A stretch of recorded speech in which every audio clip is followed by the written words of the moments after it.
You ask Tiger to solve. This deals with linear equations with one unknown. The final result is x equals 1 over 2.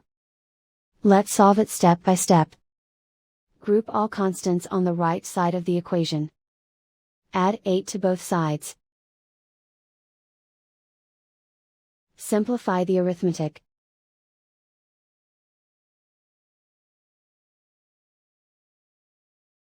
Isolate the x.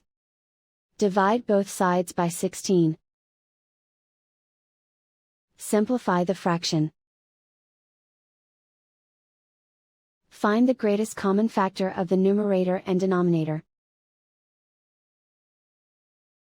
Factor out and cancel the greatest common factor. And so the final result is x equals 1 over 2.